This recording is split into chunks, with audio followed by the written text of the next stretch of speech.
John, when one approaches Bere, with its deep valleys and steep hillsides, it seems remarkable that a miniature railway could ever have been built here in the first place. But built it was. I guess it's where there's a will, there's a way. How did it all start?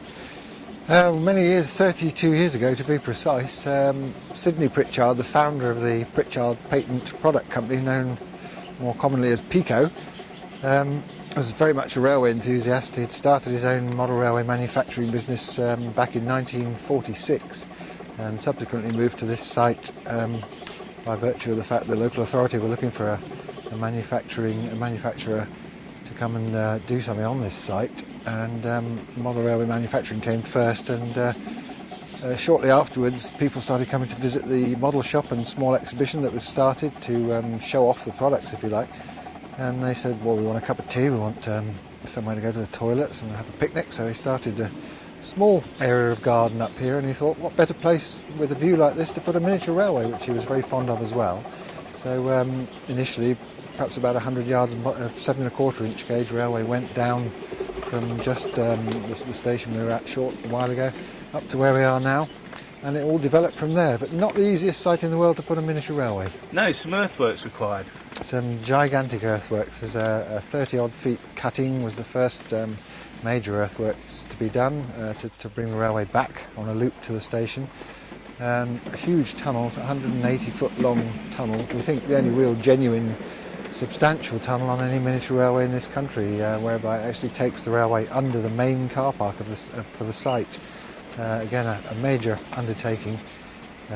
On the locomotive front, you very kindly had 4 locomotives in steam for us today. Yeah. Double header, and 2 other locomotives, one of which, Claudine. Is that one that you designed and built yourself? Yes, in fact, Mr. P, that was on the double header with Linda, which you filmed extensively, that was the first engine I constructed, designed and built here back in 1997. Years fly by. That had its 10-year major overhaul just this last winter.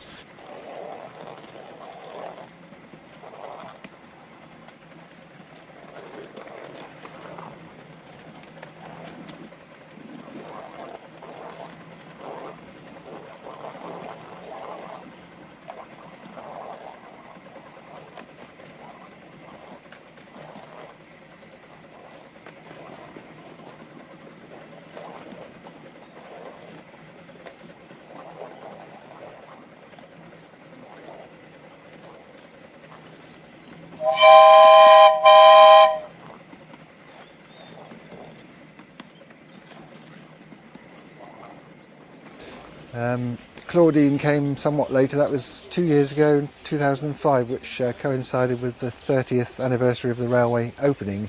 We launched Claudine into service, and that's slightly different. That's a single fairly type. It's rather unusual. There's only one other running in revenue earning service in the world, as far as we know, on the Festiniog Railway in Wales. And we thought the 7¼ version, slightly more freelance, not a scale model of that one, but the same idea, would be appropriate for this railway, which has very much the same engineering difficulties, sharp curves, steep gradients, as its counterpart in Wales.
yourself, John, have had a long association with the railway, haven't you?